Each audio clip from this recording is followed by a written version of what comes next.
A very good afternoon to everyone. I hope all of you are doing good. I am Sumita Panigre, and on behalf of Holy Tuition, I welcome you all to today's class. But before that, let me remind you that eTuition is providing quality education for your better tomorrow. So don't forget to subscribe our YouTube channel or download the app from the Play Store. So I'm teaching you Science Class 9 and the chapter is Matter in Our Surroundings. As of now, you have already completed one part of this chapter. This is going to be the second part. Okay, so without wasting any further time, let's get started. So, what we will be discussing today? Today, we'll be reading what are states of matter, what are solids, liquid, and gas. Okay, so let's start. So before reading states of matter, we have already discussed in the last class that what is matter. Matter is anything that occupies space and has mass. Whatever we see, feel, whatever we see around us, everything is made up of matter. Okay? And today we are going to discuss them briefly.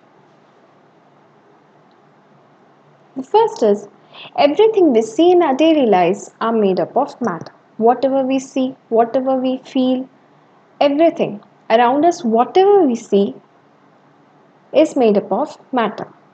It can be liquid, it can be solid, or it can be gas. So, in this chapter, we'll be studying three different states of matter in detail. Okay, and in the last class, we have already discussed about the physical states of matter. Okay, like the smell, touch, and everything. Like matter occupies space, matter are very tiny, they're made up of particles. Okay, they have force of attraction. We have already studied all the physical properties of matter, and today we'll be discussing about each matter in detail, each state in detail. Next is one more important thing is all the three matters, whether it is solid or liquid or gas, all the three states can be converted from one to another. जो भी particular तीन states हैं, हमारा solid है, liquid है और gas है, ये तीनों एक दूसरे के बीच में कन्वर्टेबल हो सकते हैं. एक स्टेट से और एक स्टेट में कन्वर्ट कर सकती हूँ. जैसे कि सॉलिड को मैं लिक्विड बना सकती हूँ और लिक्विड को मैं गैस बना सकती हूँ. फिर से उसी लिक्विड को मैं सॉलिड बना सकती हूँ. So this can actually happen when there is some change in temperature or pressure. These three things are interconvertible in between them.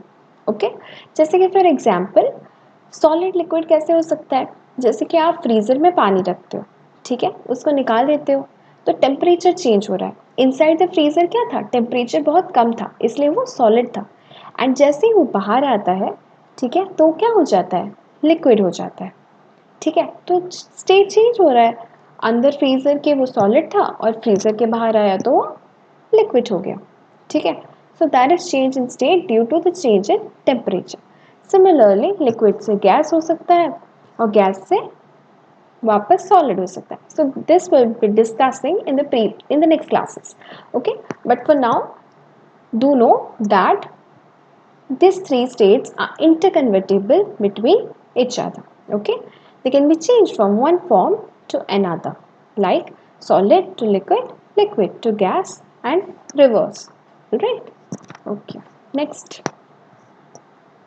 So these are two pictures. As you can see, देखो solid है, एक में solid क्या है, solid के particles बहुत close, दोस्ती अच्छी होती है उनकी. जैसे मैंने प्रीवियस क्लास में बताया था कि सॉलिड की दोस्ती बहुत अच्छी होती है, they are very good friends. Okay, liquid की दोस्ती थोड़ी स्कैटर्ड होती है, इतनी अच्छी नहीं होती, और गैस की बिल्कुल भी दोस्ती नहीं होती है उनके पार्टिकल्स के बीच. ठीक है, सो इसके बारे में हम आगे अच्छे से पढ़ेंगे. और जैसे कि दूसरे पिक्चर में देख रहे हो, लिक्विड है वो. ठीक है, इट्स अ लिक्विड पिक्चर. यहाँ पे जो मॉलिक्यूल्स होते हैं वो स्कैटर्ड होते हैं. ठीक है, चलो इनको अब डिटेल में पढ़ते हैं. Alright, okay. So first is solid. Diagram एक दिख रहा होगा. Okay, in this diagram you can easily spot कि ये जो ब्रिक ऑफ हमारा ब्रिक है, ओके, इट्स अ ब्रिक. सो ये जो ब्रिक है, इसमें देखो यहाँ के जो पार्टिकल्स हैं इनकी कितनी अच्छी दोस्ती है, they are very good friends, ठीक है। तो जस्ट जस्ट ऐसे स्कूल में हमारे बहुत अच्छे दोस्त होते हैं, दो चार जो होते हैं जिनके साथ हम हमेशा रहते हैं, ठीक है। सॉलिड्स का भी वैसा होता है। सॉलिड्स के जो पार्टिकल्स होते हैं उनके बीच में बहुत ही अच्छी बॉन्डिंग रहती है, बहुत अच्छे दोस्त होते हैं वो, ठीक है, वो जुदा नहीं होते एक दूसरे से। Alright, so this is a picture in which we can see the particles are extremely close to each other. They are arranged due to intermolecular force of attraction. ठीक है, इनकी बहुत अच्छी दोस्ती होती है, प्रॉपरली अरेंज्ड होते हैं, ठीक है, सारे पार्टिकल्स जितने भी सॉलिड्स के होते हैं। चलो पढ़ते हैं। So the first point is the solid state is one of the fundamental states of matter. ठीक है, पहला state of matter जो है वो solid state है, ठीक है। The molecules of solids are tightly packed because of strong intermolecular forces of attraction. ठीक है, तो यहाँ पे क्या होता है, जैसे कि मैंने बताया इस ब्रिक में क्या है, इसके जितने भी पार्टिकल्स हैं, देखो पिक्चर में पार्टिकल्स एकदम क्लोजली लिंक्ड है, ठीक है। तो इनकी बहुत ही अच्छी दोस्ती है। क्यों इतनी अच्छी दोस्ती है? टाइटली पैक्ड है। Why? Because of the strong intermolecular force of attraction. In particles के बीच में जो फोर्स ऑफ अट्रैक्शन है, एक एक पार्टिकल के बीच में जो फोर्स ऑफ अट्रैक्शन है वो बहुत ही स्ट्रॉन्ग है। यानी कि एक एक पार्टिकल सॉलिड के बेस्ट फ्रेंड्स हैं, ठीक है। दैट्स वाई पूरा जो ब्रिक है वो बहुत ही स्ट्रॉन्ग बॉन्ड से बना हुआ है। Okay, so they have very strong intermolecular force of attraction in between the molecules. उनका फोर्स ऑफ अट्रैक्शन बहुत स्ट्रॉन्ग है, इसी वजह से they are tightly packed and can not be easily broken. जैसे कि हमने प्रीवियस क्लास में देखा था, हम नील को नहीं तोड़ पाए थे with a hammer, but chalk को हमने तोड़ दिया था, ठीक है। क्यों? क्योंकि नेल के जो इंटरमॉलिक्यूलर फोर्स ऑफ अट्रैक्शन है पार्टिकल का वो एक्सट्रीमली स्ट्रॉन्ग था। तो इसका मतलब सॉलिड्स के इंटरमॉलिक्यूल्स जो होते हैं, मॉलिक्यूल्स होते हैं पार्टिकल के, वो बहुत ही स्ट्रॉन्ग होते हैं, उनके पार्टिकल की स्ट्रेंथ बहुत स्ट्रॉन्ग होती है, attraction is strong. Okay, next is they have definite shape and volume and has a rigid structure. Okay, ये जो सॉलिड होता है उसका एक डेफिनाइट शेप होता है, मतलब पेन अगर जैसा दिखता है उसका पेन वैसे ही होता है, वो चेंज नहीं होता है। सपोज आप एक टेबल पे बैठे हुए हो, आज आप टेबल पे बैठते हो, ठीक है, रेक्टेंगुलर टेबल है, टिकट, नेक्स्ट डे क्या टेबल स्क्वायर हो जाता है क्या? नहीं, ऐसा कुछ नहीं होता। क्या होता है कि उनका डेफिनेट शेप वैसे ही रहता है, शेप्स उनकी बार बार चेंज नहीं होती है, ठीक है। And they have definite volume, ठीक है। The solids have definite shape and definite volume and has a rigid structure. Rigid मतलब एकदम, मतलब उनके पार्टिकल्स एकदम क्लोजली लिंक्ड होते हैं, रिजिडिटी रहती है उन लोग के बीच में। ऑल राइट, रिजिडिटी का एक एग्जाम्पल हम देखते हैं। For example I am taking a rubber band. Okay, तो मैं एक रबर बैंड लेती हूँ और मैं उस रबर बैंड को क्या करती हूँ, स्ट्रेच करती हूँ, ठीक है। मैंने काफ़ी हद तक उसको स्ट्रेच कर दिया, उसके बाद फिर से आई एम अप्लाइंग फोर्स। मैं क्या कर रही हूँ, जब मैं रबर बैंड को स्ट्रेच कर रही हूँ मैं कुछ अमाउंट में फोर्स अप्लाई कर रही हूँ, तभी तो स्ट्रेच हो रहा है, वैसे खींच रही हूँ उसको, ठीक है ना। और वंस अगर मैं उस रबर बैंड को छोड़ देती हूँ, ठीक है, तो उसमें क्या होता है, मेरा जो पर्टिकुलर फोर्स है, ओके, मैं अप्लाई कर रही थी उसको मैंने बंद कर दिया अप्लाई करना। तो क्या होता है, रबर बैंड अपने वापस पोजीशन पे आ गया, है ना। तो मैंने फोर्स लगाया तो थोड़ा खिंच गया, अब छोड़ दिया तो वापस अपने पोजीशन पे आ गया, फाइन। अब लेकिन अगर मैं बहुत ज़्यादा फोर्स अप्लाई करूँ रबर बैंड पे तो क्या होगा, टूट जाएगा, वो सह नहीं पाएगा ना, जितना फोर्स तक वो सह सकता है वो सहेगा। अगर आप बहुत ज़्यादा फोर्स अप्लाई कर दोगे तो ऑफ कोर्स वो ब्रेक हो जाएगा। तो इससे क्या है, क्या ये रबर बैंड सॉलिड नहीं है? रबर बैंड सॉलिड है, okay, it has definite shape, हमने पढ़ा। फिर आप बोल रहे हो कि रबर बैंड स्ट्रेच होता है। Of course rubber band stretch होता है on condition of applying too much pressure, all right, but its shape remains intact. हम अप्लाई कर रहे हैं प्रेशर को तो वो थोड़ा डिफॉर्म हो जा रहा है, छोड़ दिया तो वापस आ गया, ठीक है। बट अगर बहुत ज़्यादा एक्सेस मैंने फोर्स अप्लाई कर दिया तो वही रबर बैंड दो पीसेस हो जाएगा, टूट जाएगा, ठीक है। तो इससे हमें पता चलता है कि सॉलिड जो होते हैं वो रिजिड होते हैं, ठीक है, दे हैव अ रिजिड स्ट्रक्चर्स, यानी कि intermolecular force of attraction is extremely strong. Next, solids can not flow. ये जो सॉलिड्स होते हैं वो फ्लो नहीं कर पाते, दे कैन नॉट मूव, ठीक है। अभी अगर अपने टेबल के ऊपर पेन रखा है, ऑल राइट, अब वो आप 15 मिनट फिर बाद आते हो तो वो पेन कहीं चले गया होता है क्या? नहीं, वो वहीं पे रहता है, ठीक है, वो जाता नहीं है, दे डू नॉट फ्लो, ठीक है। because of the strong tightly packed intermolecules inside it. Next is they have a strong force of attraction. ठीक है, जैसे कि मैंने बताया उनका इंटरमॉलिक्यूलर फोर्स ऑफ अट्रैक्शन बहुत स्ट्रॉन्ग होता है इन बिटवीन द पार्टिकल्स, यानी एक सॉलिड के अंदर पार्टिकल्स जो होते हैं वो बेस्ट फ्रेंड्स होते हैं। ठीक है, दे have the strongest intermolecular force of attraction in between the particles of solid. They have negligible compressibility, तो इन्हें कॉम्प्रेस नहीं कर सकते हो आप। ठीक है, it is not compressible just because rigid structure रहता है सॉलिड का, तो कॉम्प्रेस करना नामुमकिन है। ऑलमोस्ट लीस्ट या फिर नेग्लिजिबल, जीरो, जीरो के बराबर। अब मैं अगर एक पेन पकड़ी हूँ तो मैं क्या करूँगी, उसको कॉम्प्रेस कर पाऊंगी क्या? नहीं कर सकती, क्योंकि इसकी इंटरमोलिकुलर फोर्स ऑफ अट्रैक्शन बहुत ही स्ट्रॉन्ग है। All right, the rate of diffusion is least. Diffusion क्या होता है, मैंने प्रीवियस क्लास में बताया था। डिफ्यूजन का मतलब होता है कभी भी अगर लिक्विड में डिफ्यूज हो सकता है, कहीं भी मतलब घुल मिल सकते हैं। जैसे कि हम कहीं भी जाते हैं, अगर आप बहुत फ्रेंडली नेचर के होंगे, तो अगर सपोज आप एक पार्टी में जाते हो जिसको आप कहीं नहीं पहचानते हो, किसी को नहीं पहचानते हो, तो वहाँ पे क्या होता है, आप चार लोगों से मिलते हो, अचानक से आपकी अच्छी दोस्ती हो जाती है, तो इसका मतलब आपका डिफ्यूजन रेट बहुत अच्छा है, you are very good friend to them. Okay, तो आप फ्रेंडली हो। बट ऐसे बहुत सारे लोग होते हैं जो कि जल्दी घुल मिल नहीं पाते हैं। ठीक है, तो उनका डिफ्यूजन रेट जो होता है बहुत लो होता है, वो मिल नहीं पाते हैं किसी से। जबकि लिक्विड जो होता है, लिक्विड में आप बोलोगे डिफ्यूजन रेट तो लीस्ट बोल रहे हो, अच्छा ठीक है, एक एग्जांपल लेते हैं। Suppose you take sugar crystals. Sugar क्या है, सॉलिड है।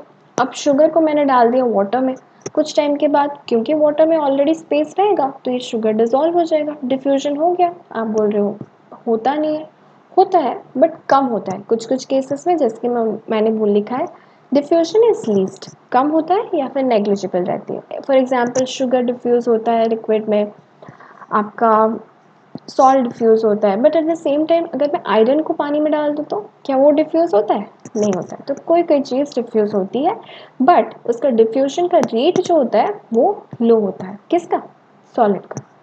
ओके, और इसका एक प्रॉपर एग्जाम्पल है आयरन, या फिर कोई भी आप चीज़ ले लो, पेन, पेपर, पेंसिल, ठीक है, मेटल्स वगैरह, ये सब जो होते हैं they have a very rigid structure and have strong intermolecular force of attraction and hence they are known as solid.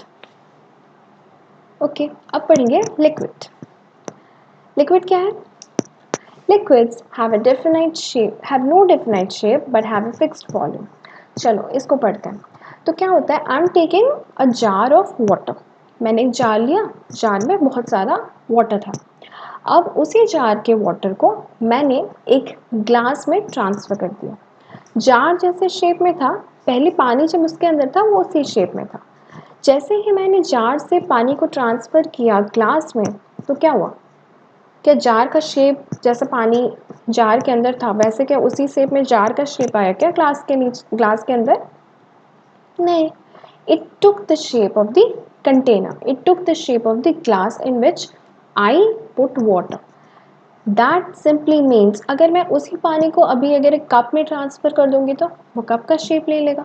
उसी को अगर मैं एक स्पून में ट्रांसफ़र करूंगी तो स्पून का बेस का शेप ले लेगा। अगर इसी को मैं एक पतीले में ट्रांसफ़र करूंगी उसका शेप ले लेगा। ट्रे में ट्रांसफ़र करूंगी ट्रे का शेप ले लेगा। It simply tells the liquid takes the shape of the container in which it is placed. It does not matter कि इसको आप कहाँ रखते हो, चाहे वो बॉटल के अंदर हो या जग के अंदर हो या मग के अंदर हो, it always takes the shape of the container in whichever it is placed. So it is said that the liquids have no definite shape. It takes the shape of the container. Okay. They have fixed volume, पर volume same रहता है। अगर मैंने 1 litre पानी भरा हुआ है आपके बॉटल में, मैं अगर जग में उसको डालती हूँ, उसे 1 लीटर को डाल देती हूँ, तो वो 1 लीटर का 1 लीटर ही रहेगा, वो चेंज नहीं होगा। ठीक है, अगर 1 लीटर मैंने डाला है जग में, उसी को मैंने बॉटल में डाल दिया, तो 1 litre will remain 1 litre, no change will be there. Okay, but yes it will change its shape and it will take the shape of the container. Next, they are less compressible. ठीक है, इसको compress किया जा सकता है but less किया जा सकता है। इसमें क्या स्पेशलिटी रहती है, वहाँ पे ये हुआ था कि उनके इंटरमॉलिक्यूलर फोर्स ऑफ अट्रैक्शन बहुत स्ट्रॉन्ग थे, but at the same time liquid में इंटरमॉलिक्यूलर फोर्स ऑफ अट्रैक्शन जो होता है वो इतना स्ट्रॉन्ग नहीं होता, it's a bit lesser as compare to that of solid. Okay, next, the rate of diffusion is more than solids. उनका जो रेट ऑफ डिफ्यूजन होता है वो ज़्यादा होता है। फॉर एग्जाम्पल डिफ्यूजन मतलब मिलना, घुल मिल जाना, ठीक है। तो जैसे कि मैं काम करती हूँ, आई am taking a sugar syrup, एक ग्लास में मैं शुगर सिरप ले रही हूँ और एक में मैं सॉल्ट सिरप ले रही हूँ, सॉल्ट सॉल्ट वाटर ले रही हूँ, सॉरी। तो शुगर सिरप और सॉल्ट वाटर को जब मैं मिला रही हूँ तो मिल जाता है, उसमें कोई प्रॉब्लम नहीं है, ठीक है। So it can be easily diffused. Okay, next और एक एग्जांपल लेते हैं। Suppose I am taking 2 glass of water, okay. तो एक में मैं क्या कर रही हूँ, सॉल्ट डाल रही हूँ एक ग्लास ऑफ वाटर में, और दूसरे ग्लास ऑफ वाटर में आई एम पुटिंग इंक। कौन जल्दी मिलेगा, सॉल्ट जल्दी मिल जाएगा वाटर के साथ, या वो इंक जो है पानी में जल्दी मिल जाएगा? ऑफ कोर्स इंक जल्दी पानी में मिल जाएगा। तो इस एक्सपेरिमेंट से हमें क्या पता चलता है कि लिक्विड का डिफ्यूजन रेट हायर होता है सॉलिड से। सॉलिड डिफ्यूज होगा but it will take some time. जैसे कि मैंने शुगर डाला या सॉल्ट डाला पानी में तो थोड़ा टाइम लगेगा घुलने में, लेकिन एट द सेम टाइम अगर जो मैंने ड्रॉप्स ऑफ इंक डाल दिया वाटर में तो वो जल्दी से डिजॉल्व हो जाएगा, ठीक है ना। तो उसका डिफ्यूजन रेट जो होता है लिक्विड्स का have much higher than that of solid. Okay, next, the molecules in a liquid are not closely packed due to weak intermolecular forces. ठीक है, तो यहाँ पे इतनी स्ट्रॉन्ग इनकी बॉन्डिंग नहीं रहती है, जैसे कि मैंने बताया था, थोड़ी सी उनकी उनमें मनमुटाव है, तो इतना अच्छा वो क्लोजली पैक्ड स्ट्रक्चर नहीं बनाते because of weak intermolecular force of attraction. जबकि सॉलिड में हमारा strong intermolecular force of attraction था, इसीलिए रिजिड स्ट्रक्चर था, ठीक है। पर यहाँ पे क्या हो गया कि यहाँ पे weak intermolecular force of attraction है, दोस्ती है पर इतनी अच्छी नहीं है, चलेगी, manageable. Okay, next, there is much space in between the molecules of liquids which makes their flowing ability easy. So liquids have the ability or have the tendency to flow. Now what is flowing? How can they flow? क्यों move कर पाती है? Solids तो मैं flow नहीं कर पा रही हूँ, मैं टेबल में अगर रखती हूँ पेन तो फ्लो नहीं हो रहा है। अब लिक्विड क्यों फ्लो हो रहा है? लिक्विड इसलिए फ्लो होता है क्योंकि जो इंटरमॉलिक्यूलर फोर्स ऑफ अट्रैक्शन होता है लिक्विड में, पार्टिकल्स में, वो कम होता है। सेकंड जो होता है उनमें काफ़ी स्पेस होता है, ठीक है। तो वो क्या करता है कि वो फ्लो कर पाते हैं, मूव कर लेते हैं आराम से, ठीक है। तो सपोज अगर तुमने ऐसे एक स्लैंट हाइट पे एक ड्रॉप लिक्विड डाला तो वो नीचे आ जाएगा, क्योंकि वो they have the tendency to move और flow. Okay, hence it is said there is much space in between which makes them have the flowing ability. काफ़ी स्पेस होता है, तो वो स्पेस को ऑक्यूपाई करने के चक्कर में पार्टिकल्स टकराते हैं एक दूसरे से, अपने आप से भी टकराते हैं, container of the within whichever container they are placed उससे भी टकराते हैं और उसके बाद मूव कर लेते हैं, ठीक है। तो स्पेस की वजह से वो मूव कर पाते हैं, but at the same time solid में स्पेस था क्या? नहीं था, तो वो मूव नहीं कर पा रहे थे। तो लिक्विड का एक स्पेशलिटी रहता है that they have the tendency to flow. Next, generally the density of liquid lies between density of solid and gases. Now what is density? Term आया डेंसिटी। डेंसिटी क्या होता है? डेंसिटी का फॉर्मूला होता है mass by volume. Now what is density? Okay, let's take an example. For example, अगर आपने देखा होगा टीवी पे ऑयल स्पिलेज होता है ओशंस में, काफ़ी दफ़ा जो शिप्स होती हैं, शिप से जो ऑयल कैरी कर रही होती है वो स्पिल हो जाता है, तो क्या होता है, वाटर में एकदम फैल जाता है वो ऑयल। तो ये जो ऑयल है वो क्या करता है, क्या वो पानी के अंदर चले जाता है क्या? नहीं, it floats in the surface of sea water. क्यों सरफेस में फ्लोट कर रहा है और क्यों ऑयल जो है अंदर नहीं चले जा रहा है? Just because oil has less density that of water. Okay, इसी वजह से ऑयल जो होता है वो फ्लोट करता है इन the surface of on the surface of water. इसको आप घर पे भी कर सकते हो, एक ग्लास ले लो, उसमें आप थोड़ा सा ब्लू कलर डाल के पानी बना लो, उसके बाद उसके ऊपर आप थोड़ा सा 1-2 चम्मच ऑयल डाल दो। इससे क्या होगा, क्या वो ऑयल मिल जाएगा वाटर में, डिफ्यूज़ हो जाएगा? नहीं, वो सरफेस ऑफ द वाटर में फ्लोट करने लगता है। क्यों? क्योंकि उसका डेंसिटी जो होता है वाटर से कम होता है। बट एट सेम टाइम अगर उसमें मैं 1-2-4 पत्थर डाल दूँ तो वो क्या होगा, वो जाके सीधा बॉटम ऑफ द ग्लास में जाके सेटल हो जाएगा, है कि नहीं? बॉटम में जाके अगर मैं पेबल्स डाल देती हूँ, पत्थर डाल देती हूँ, तो सीधा जाकर क्या होता है, बॉटम ऑफ द ग्लास में सेटल हो जाता है। बट अगर मैं ऑयल डालूंगी तो फ्लोट करेगा। ऐसा क्यों होता है? क्योंकि ऑयल का लेसर डेंसिटी है वाटर से, और आपका जो पेबल्स हैं, जो अपने पत्थर डाले, उसके डेंसिटी बहुत ज़्यादा हाई होता है, इसीलिए वो जाकर सेटल हो जाता है। ठीक है, फिर आप पूछोगे अगर ठीक है पत्थर का डेंसिटी बहुत ज़्यादा है तो वो जाके सेटल हो गया ग्लास में। ठीक है, तो शिप जो होता है, शिप तो भाई बहुत ज़्यादा मतलब ये का होगा ना, भारी होगा, तो फिर वो पानी का वेट मतलब पानी में फ्लोट कैसे करता है, उसको भी तो पानी में दब जाना चाहिए ना। दिस वन जो है the principle is known as Archimedes principle, और ये आर्किमिडीज प्रिंसिपल जो है आप आगे पढ़ोगे फिजिक्स चैप्टर में। ठीक है, इसके हिसाब से बॉइंट फोर्स काम करता है। इसमें क्या होता है, जैसे कि फॉर एग्जांपल आप बाथ टब ले लो, अगर आपके पास बाथ टब है तो आप जब बाथ टब में एंटर करते हो तो क्या होता है, आप जितना पानी मतलब आप जिसमें बैठते हो कुछ पानी डिस्प्लेस होता है। ठीक है, आप ही के बॉडी के मास जितना वाटर डिस्प्लेस होता है, सो इट इज़ इक्वल, जितना पानी डिस्प्लेस हुआ आपका बॉडी का मास उतना ही, आपने उतना ही एरिया कैप्चर किया।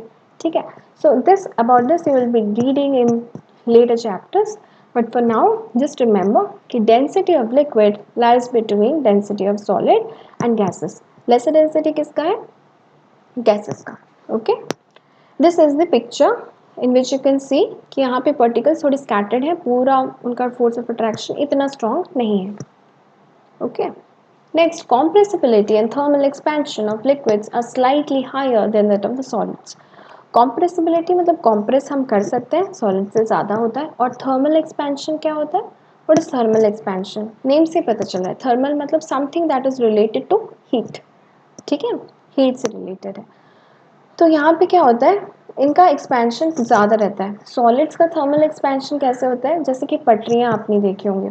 ठीक है, पटरियाँ जो होती है उनका थर्मल एक्सपेंशन आप कर सकते हो। ठीक है, काफ़ी चीज़ें होती हैं उनका थर्मल एक्सपेंशन होता है, हीट देने से चेंजेस हो जाती है, डिफॉर्म होता है, आइदर वाइड होता है या नैरो होता है। ठीक है, अगर कोई भी चीज़ है मैं इसमें हीट अप्लाई करूँगी तो क्या होगा, नैरो हो जाएगा या वाइड हो जाएगा। ठीक है, तो थर्मल एक्सपेंशन ऑफ सॉलिड जो होता है वो कम होता है, और लिक्विड जो होता है वो ज़्यादा होता है, यानी कि टेम्परेचर में उनका जो चेंज होता है, डिफॉर्मेशन आती है। ओके, नेम से पता चल रहा है थर्मल एक्सपेंशन। ठीक है, टेम्परेचर से चेंज हो रहा है। ओके, एग्जाम्पल क्या है, लिक्विड का सबसे बेस्ट एग्जाम्पल है वाटर, H2O। तो liquid is over, now will proceed towards the last one that is gas. अब देखो ये पिक्चर है, गैस को हम कैसे कैप्चर कर सकते हैं, क्या मैं गैस को कैप्चर कर सकती हूँ, मैंने भाप पकड़ा सपोज, ऐसे फॉर एग्जांपल जैसे विंटर सीजन चल रहा है। ठीक है, तो विंटर सीजन में क्या होता है, बहुत ज़्यादा मतलब ओस पड़ता है या फिर बहुत ज़्यादा गैस होता है, सपोज कहीं भी आप जाओ, लीव दैट एग्जाम्पल, और कोई एग्जाम्पल ले लो, सपोज धुआं हो रहा है, कहीं पे आप कुछ जला रहे हो तो धुआं उठ रहा है। अब जो धुआं उठ रहा है उसको कैप्चर करने की कोशिश करो अपने हाथों में, कैप्चर कर सकते हो, नहीं, वो मूव हो जाएगा, कुछ सेकंड के लिए आपके हाथ में ज़रूर आ जाएगा, देन आफ्टरवर्ड्स वो एकदम स्प्लिट हो जाता है, क्योंकि आप गैस को कैप्चर नहीं कर सकते, क्योंकि उसके पार्टिकल्स रैंडमली मूविंग करते हैं। And what is the reason, क्योंकि इंटरमॉलिक्यूलर फोर्स ऑफ अट्रैक्शन इसमें लीस्ट होता है, इसलिए this is very tough to state. तो यहाँ के पार्टिकल्स जो होते हैं वो एकदम मूव करते रहते हैं इधर उधर इधर उधर, तो उसको आप कैप्चर नहीं कर सकते हो। ठीक है, ओके, ये बहुत अच्छा डिफ्यूज़ हो जाता है, इसी वजह से इनकी दोस्ती सबसे अच्छी होती है, किसी से अनजान दोस्ती से भी, अनजान लोग से भी दोस्ती कर लेते हैं। फॉर एग्जाम्पल जैसे कि आपको पिक्चर में दिख रहा है बलून, बलून के पार्टिकल्स कैसे हैं देखो, वहाँ के बलून के पार्टिकल्स एकदम स्कैटर्ड है इनसाइड, गैस के पार्टिकल्स एकदम स्कैटर्ड है, जैसे कि हमने सॉलिड में देखा था एकदम इंटैक्ट थे वो लोग, लिक्विड में थोड़ा कम थे, और सॉलिड और गैस में देखो एकदम इधर उधर इधर चिथर बिथर है। ठीक है, okay, next, they have no definite shape और फिक्स्ड वॉल्यूम। ठीक है, उनका कोई फिक्स वॉल्यूम नहीं होता है और कोई पर्टिकुलर शेप भी नहीं होता, वो जहाँ चाहते हैं जिस कंटेनर में रखते हैं उस पर्टिकुलर का शेप आ जाता है, जैसे कि बलून, बलून में हवा भरा, आ गया गैस उसके अंदर। ठीक है, whole space of the container occupy करता है। ठीक है, जैसे कि बलून में आपने हवा भरा तो वो पूरा बलून में क्या हो गया, बस गैस, तो होल कंटेनर उसने ऑक्यूपाई किया। ठीक है, उनका कोई फिक्स वॉल्यूम या फिर शेप नहीं होता है। The space and force of attraction between the particles and is minimum. तो गैस और लिक्विड, अगर सॉलिड और लिक्विड का केस आप ले लेते हो तो गैसेस में जो होता है उनका फोर्स ऑफ अट्रैक्शन जो होता है एकदम मिनिमम होता है, कम होता है, जैसे कि आप देख पा रहे हो पिक्चर में, इधर उधर है, पार्टिकल्स में कोई दोस्ती नहीं है, किसी का किसी से पट नहीं रहा है, झगड़ा है सबके साथ। ठीक है, okay, next point, the movement of the particles is maximum. यहाँ पे होता है क्या है कि पार्टिकल्स बहुत तेज़ी से मूव कर पाते हैं। सपोज़ धुआँ, जैसे कि मैंने बताया, आप कुछ जला रहे हो, आपने कैप्चर करने की कोशिश की उस पर्टिकुलर धुआँ को, कुछ देर तक आप ऐसे पकड़े, उसके बाद अचानक से धुआँ के चले जाते हैं, क्योंकि वो बहुत ही हेवीली मूव करते हैं, क्योंकि पार्टिकल्स के बीच में स्पेस बहुत ज़्यादा होता है, इसलिए they can easily move in all the directions, you can not capture them. Next, the rate of diffusion is more than solids and liquid. अब सॉलिड्स की तो किसी के साथ नहीं जमती थी, ठीक है, लिक्विड थोड़ी बहुत दोस्ती कर लेता था इन डिफ्यूजन। जैसे कि मैंने दो एग्जांपल्स बताया, एक वाटर में अगर मैं सॉलिड, अगर सॉल्ट डालती हूँ या शुगर डालती हूँ तो टाइम लगता है, बट इंक डाल दो तो वाटर में जल्दी मिल जाता है। लेकिन रेट ऑफ डिफ्यूजन गैस का और स्पीड होता है, ठीक है। जैसे कि आप कुछ खाना बना रहे हो, आपका रूम सपोज 10, मतलब बहुत ज़्यादा दूर है, सपोज सामने वाली आंटी कुछ खाना बना रही है, ठीक है, आप अपने घर पे बैठे हो, तो क्या होता है, सपोज कुछ भी बना रही हो तो सब्जी की स्मेल आप तक आ जाती है। कैसे आ जाती है? द रीज़न इज़ दैट कि गैसेस जो होते हैं वो एकदम एयर में घुल जाते हैं, उनके पार्टिकल्स, जो जो भी आप सब्जी बना रहे हो उसका एकदम स्मेल जो होता है, उसके पार्टिकल्स वो एकदम एयर में घुल मिल जाता है और वो फिर हमारे तक आ जाता है। तो उनका रेट ऑफ डिफ्यूजन सबसे हाईएस्ट होता है as compare to that of liquid and gas, liquid and solid. Okay, next, they also possess high compressibility and thermal expansion। ठीक है, सबसे ज़्यादा compress भी किया जा सकता है, लिक्विड को आप compress कर सकते हो। किसको हम compress करते हैं, सॉरी गैस को आप compress कर सकते हो। कौन से गैस को आप compress करते हो बताओ? एलपीजी, जो हमारे घर में एलपीजी गैस है उसको compress करके सिलेंडर में भरा गया, ठीक है ना। ऐसा नहीं कि गैस ऐसे भर दिया काम खत्म, ऐसे नहीं होता। उस गैस को कॉम्प्रेस किया गया है, ठीक है, उसके बाद सिलेंडर में पैक किया गया, तो it has very high compressibility and thermal expansion, ठीक है, टेम्परेचर से वो चेंज हो सकता है। ऑल राइट, एग्जाम्पल है ऑक्सीजन, ठीक है। चलो, this was very easy. So now you can have a differentiation chart between solid, liquid and gas. आप कर सकते हो डिफरेंशिएट, ठीक है, एक एक पॉइंट को उठा सकते हो और उसमें कौन किसका मैक्सिमम है, किसका मिनिमम है किसका नहीं, उसको आप लिख सकते हो। चलो, इसको एक बार देखते हैं। अब ये देखो, सॉलिड है, पार्टिकल्स देखो कितना क्लोजली अरेंज है, एकदम मतलब सिस्टमैटिकली अरेंज। लिक्विड को देखो इधर उधर चिथड़ बिथड़ है, और गैस किसी का किसी से नाता रिश्ता ही नहीं है, ठीक है। और दिखता है वैसे गैस, आप देख सकते हो हर जगह आपका एयर है, that is gas, liquid water, और सॉलिड आइस है, या फिर बाकी कोई भी पर्टिकल चीज़ है आपके पास, पेन पेपर टेबल, ये सब सॉलिड। ओके, नेक्स्ट, अब हम डिफ्रेंशिएट करेंगे। छोटा सा डिफ्रेंशिएशन जो भी हमने पढ़ा उसको हमने चार्ट पे रखा है, so that it will be easy for you to understand. Let's get start. तो फर्स्ट है प्रॉपर्टी, शेप एंड वॉल्यूम। तो शेप और वॉल्यूम में क्या है कि सॉलिड्स के मैंने पढ़े फिक्स्ड शेप वॉल्यूम है, लिक्विड का कोई फिक्स शेप वॉल्यूम नहीं है, गैस का भी फिक्स्ड शेप नहीं है, बट हाँ लिक्विड का फिक्स वॉल्यूम होता है, गैस का दोनों में से कुछ नहीं होता, ना शेप होता है ना वॉल्यूम होता है। कॉम्प्रेसिबिलिटी बताओ, कॉम्प्रेसिबिलिटी गैस का सबसे अच्छा, सॉलिड का सबसे कम। Next is arrangement of molecules, regular होता है, सबसे अच्छा अरेंजमेंट सॉलिड, थोड़ा सा का स्कैटर्ड लिक्विड, और पूरा चिथड़ बिथड़ रहता है, स्पार्सली रैंडमली रहता है, वो है गैस। फ्लूइडिटी, कौन फ्लो कर सकता है बताओ? लिक्विड से लिक्विड और गैस दोनों फ्लो कर सकते हैं, लेकिन सॉलिड फ्लो नहीं कर सकता। ओके, और लिक्विड कहाँ से फ्लो करता है? क्या वो ऊपर से नीचे फ्लो करता है, नीचे से ऊपर फ्लो करता है?